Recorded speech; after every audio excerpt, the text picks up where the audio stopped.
Hey everyone, welcome to the online program of Amrita Civil Service Academy. My name is Sibi Joy. In this video, we'll be discussing the daily MCQs and their answers and the explanation. So without any delay, we'll go into the daily MCQs. The first question.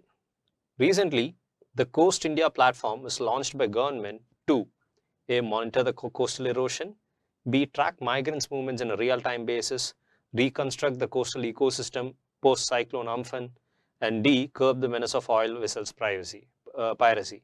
Now, the key word in this is the Coast India platform launched by the government. So coast is there. There's an option with regards to coastal erosion and coastal ecosystem, quite possible. There's also the curb the menace of oil vessels piracy, that is also quite possible.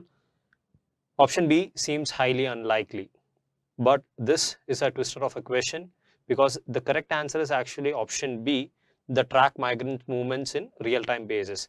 Such questions are highly difficult. One must know about the background information and about the exact current affair knowledge which was present in the newspaper to tackle such questions. So in this case, it is a really difficult question to answer, but take heart. As you go through your current affairs preparation for your civil services, you should be definitely able to handle these kinds of questions in the future. So we'll go for the explanation. The answer is B, and the platform is a collaboration with the Anand-based Forest Ecological Security as its main nodal point, and it is called as Coast India, which is collaboration/COVID action support group. It draws information from 55 organizations on the ground, mostly in villages, and aims to make such data available so that the governments and local civil society groups can monitor the live movement of migrants. So another is India Observatory is an open source database which has come up with the GIS enabled dashboard to track the movement of migrants. We'll go for the next question. The one country, two systems policy sometimes seen in news is associated with which of the following? Option A, Russia, option B, Afghanistan, option C, Israel, and option D, China. Highly important question based upon your international relations subject. Now this question is something you should be able to attend because this has been coming in the news for multiple amount of times over the past many years, and this is one of the core important international relation topics we'll also be discussing as we go through the syllabus. So the one country, two systems policy is actually followed by China, and the correct answer is option D. We'll go for the explanation. It is a decades-old policy of the People's Republic of China, and as per the policy, the Hong Kong and the Macau Special Administrative Region, both former colonies, can have different economic and political systems from that of mainland China while being part of the People's Republic of China. It was proposed by Deng Xiaoping with an aim to unify China and Taiwan. So understand that the one nation, two systems policy, I'll go for it again, one country, two systems policy, it's a very important part of Chinese international relations, and it is something China has been following. It has recently been in the news too because with regards to certain protests which have come up in Hong Kong. So please, if you are aware of this issue, you would have definitely read about it and you would have a very clear-cut idea about this question. Go for the next question. In the context of the International Labour Organization or ILO, consider the following statements. It is the only tripartite specialized agency of the United Nations. India is a founding member of the ILO, and recently India has ratified the Freedom of Association and Protection of the Right to Organize Convention and the Right to Organize and Collective Bargaining Convention. Choose the correct answer. Option A, 1 and 2 only. Option B, 2 only. Option C, 1 and 3 only. And option D, all of the above. Now, there are 8 conventions under the ILO, and India has approved 6 of them. It would be really hard for us to remember the 6, but India has not approved 2.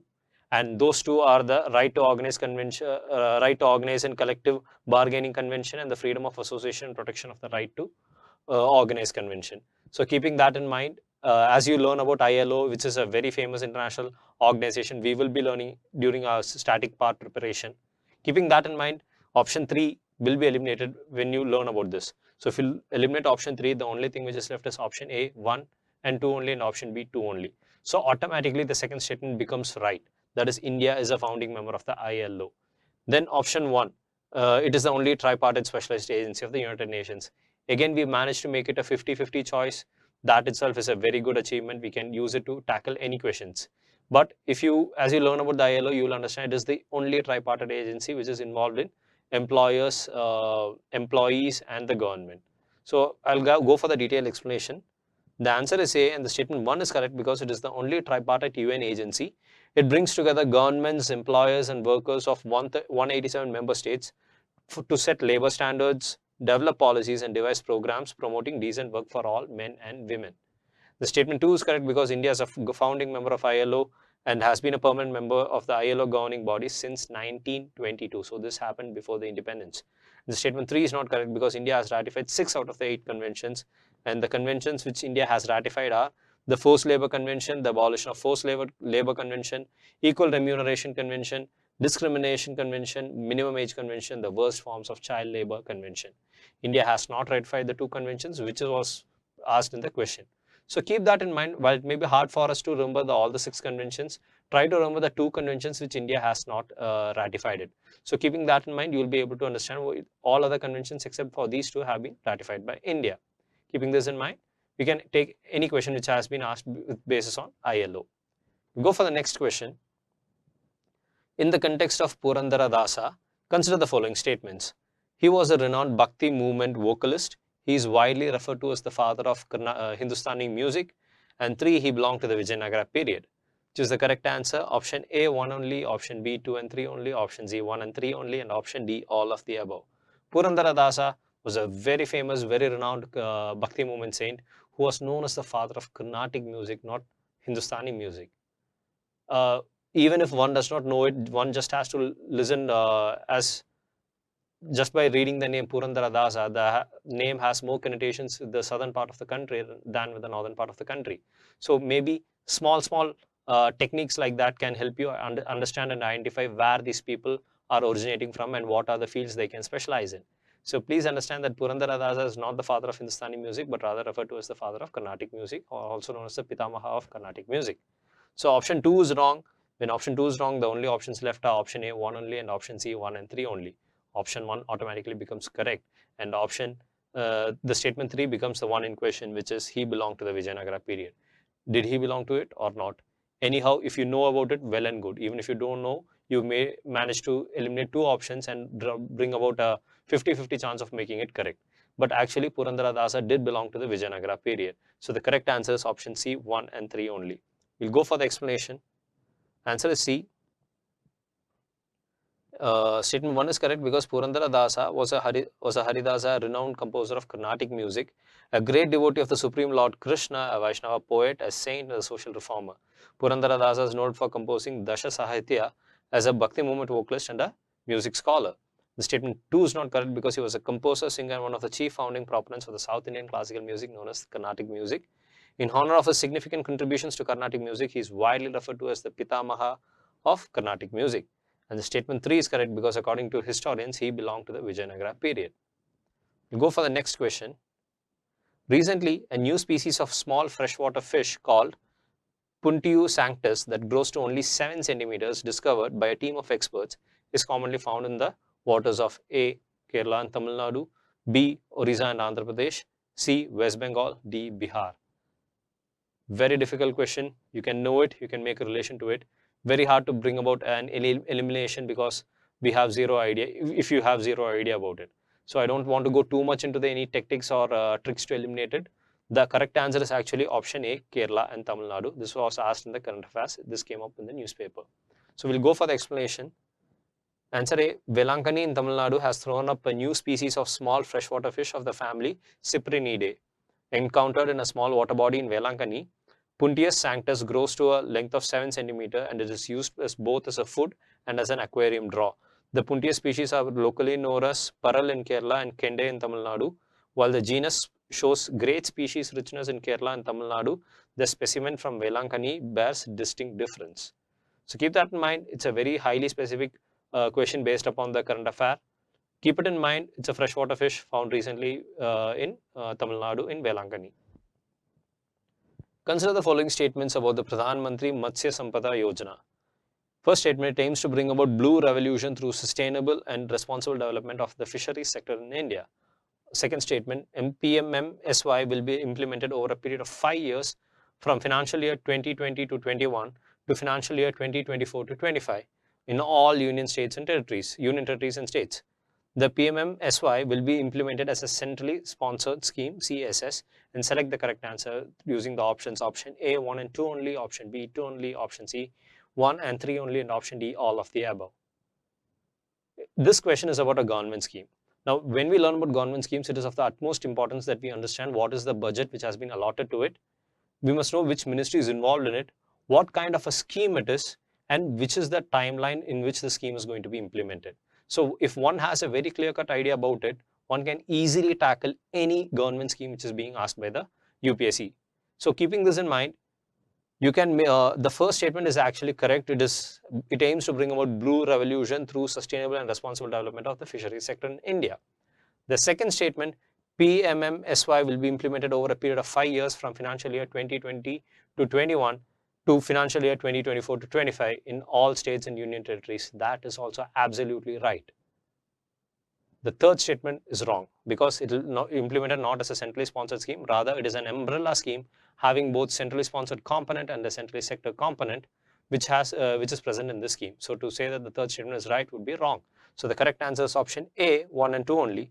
The PMMSY is a scheme to bring about blue revolution through sustainable and responsible development of fishery sector in India, with the highest ever investment of rupees 20,050 crores in fishery sector, comprising of the central share of 9,407 crore, state share of rupees 4,880 crore, and beneficiaries contribution of rupees 5,763 crore. It may be hard to remember each of the individual division, but have an idea that is an allotment of nearly 20,000 crore for the fisheries for the PMMSY Yojana. The statement 2 is also correct because it will be implemented over a period of 5 years from the financial year 2021 to 2021 to financial year of 2024 to 25.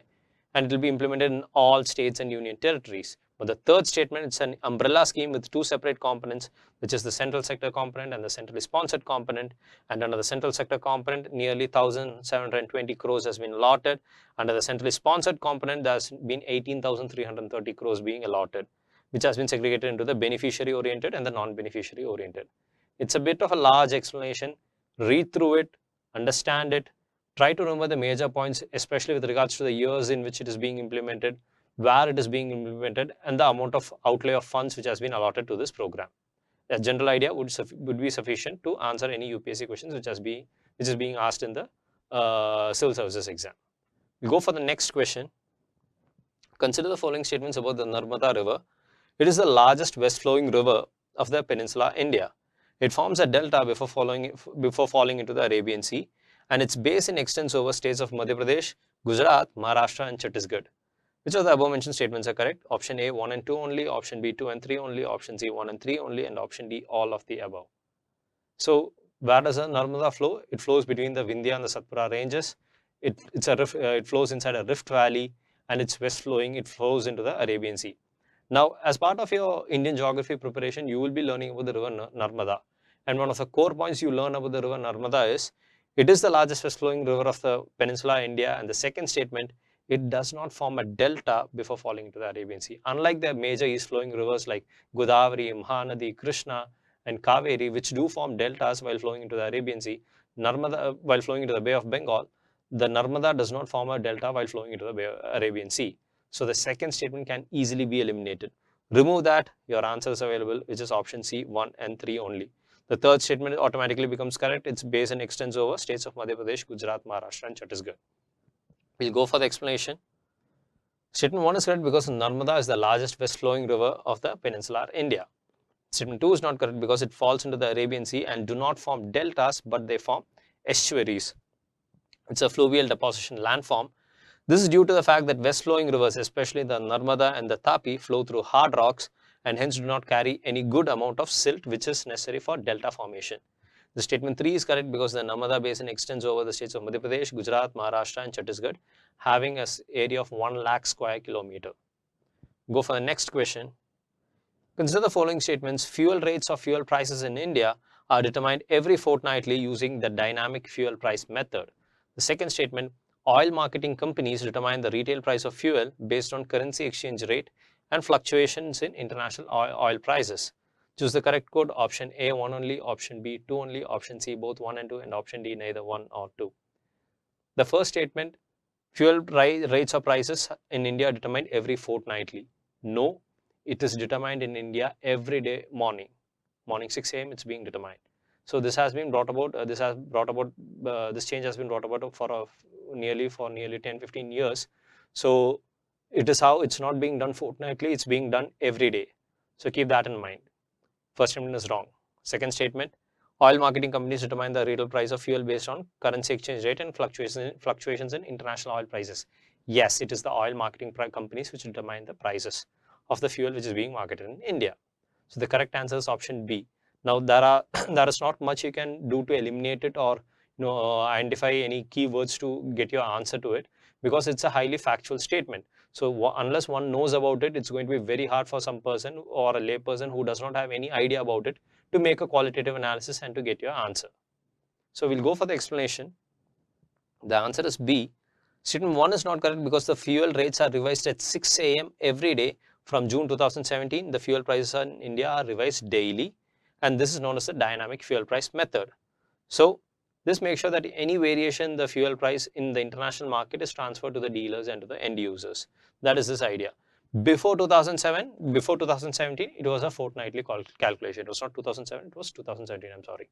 Statement 2 is not correct. The Indian government has permitted oil marketing companies to determine the retail price of fuel based on currency exchange rate and fluctuations in international oil prices.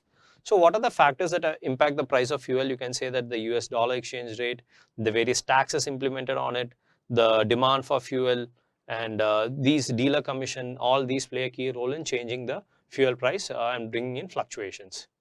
Okay, we'll go for the next question. In context of the Char Dham project, consider the following statements. It involves developing a 4-lane expressway for connecting Gangotri, Yamunotri, Kedarnath and Badrinath. It is a joint initiative of Ministry of Culture and Ministry of Tourism. Choose the correct code. Option A, 1 only. Option B, 2 only. Option C, both 1 and 2. And option D, neither 1 nor 2. So the Char Dham project, it involves developing 4-lane expressway for connecting Gangotri, Yamunotri, Kedarnath, Badrinath. Quite possible. But the second statement, it's a joint initiative of Ministry of Culture and Ministry of Tourism. Yes, it is quite possible. Both the Ministry of Culture and the Ministry of Tourism can be involved in this initiative. But one major ministry which has to be involved in this initiative is the Ministry of Road Transport and Highway, because it talks about developing a 4-lane expressway. So that seems to be a bit more logical to allot to this statement than the Ministry of Culture and Ministry of Tourism. So the correct answer is option A, and we'll go for the explanation. The statement 1 is correct because it involves developing and widening 900 kilometers of national highways connecting the holy Hindu pilgrimage sites of Badrinath, Kedarnath, Gangotri and Yamunotri at an estimated cost of rupees 12,000 crores. The highway will be called as the Char Dham Mahamarg or the Char Dham Highway, and the highway construction project will be called as the Char Dham Mahamarg Vikas Pariyojana. The statement 2 is not correct because this has been among the flagship projects of the Ministry of Road Transport and Highways. So keep in mind, it's not the Ministry of Culture nor is it the Ministry of Tourism, but the Ministry of Road Transport and Highways, which is involved in the Char Dham project. Go for the next question. What is Tiananmen 1 sometimes seen in news? Option A, Hong Kong's new independent space station. Option B, South Korean exoplanets exploration mission. Option C, China's Mars mission. And option D, North Korean nuclear missile. Very difficult question because obviously the name itself makes it very similar to all of the countries which I mentioned in the options. So again, like I said earlier, certain questions will be very hard to tackle unless you have a very clear background of where this has come up and who's going to give it. So the correct answer for this is option C. It's the China's new Mars mission. It came up in the newspaper, and please do try to learn about it and read about it. We'll go for the explanation. The answer is option C. In July, the country will launch its first Mars mission, the Tiananmen 1, which is expected to land on the red planet surface in the first quarter of 2021. The success will make China the third country to achieve a Mars landing after the USSR and the United States. Named after the ancient Chinese poem Questions to Heaven, the Tiananmen 1 is an all-in-one orbiter, lander and rover. Will search the Martian surface for water, ice, investigate soil characteristics and study the atmosphere while doing other objectives. So that's the explanation for Tiananmen 1. Keep this in mind, it's China's Mars mission. Go for the next question. Consider the following statements about the Charu mussel. This indigenous mussel species is endemic to the backwaters of Kerala, and cyclone Oki has speeded up its rapid spread in inland waters. Select the correct answer. Option A, 1 only. Option B, 2 only. Option C, both 1 and 2. And option D, neither 1 or 2.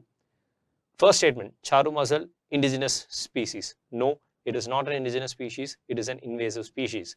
So this has been there in the news with regards to the native wildlife of Kerala being invaded by this invasive species of charu mussel. So keeping this in mind, the first statement can be eliminated. Second statement, cyclone Oki has speeded up its rapid spread in inland waters. Quite possible. A cyclone will create a large inflow of waters, and this can encourage the movement of encourage the movement of mussels from coastal areas to inside inland water resources. So we'll go for the explanation, and before that the answer is B, option 2 only.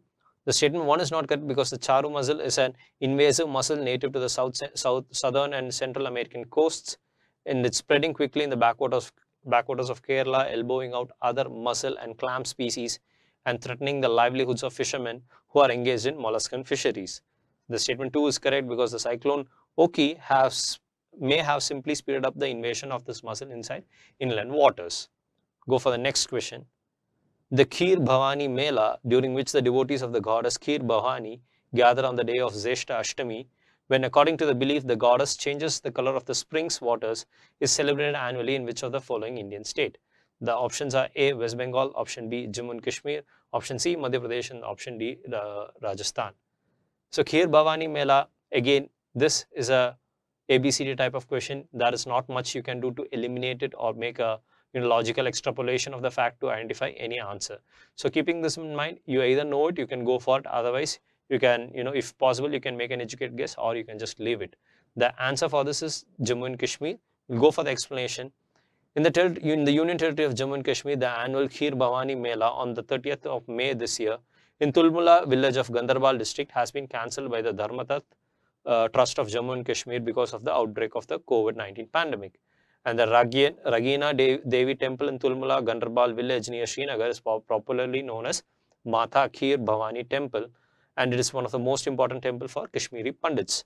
The Mela Kheer Bhavani is an annual festival during which the devotees of the goddess Mata Kheer Bhavani fast and gather here on the day of Zeshta Ashtami, the 8th day of the full moon on the month of May or June, when according to belief, the goddess changes the color of the spring's waters. That is all for the part 1 of this video. This is CB Joy signing off. Thank you.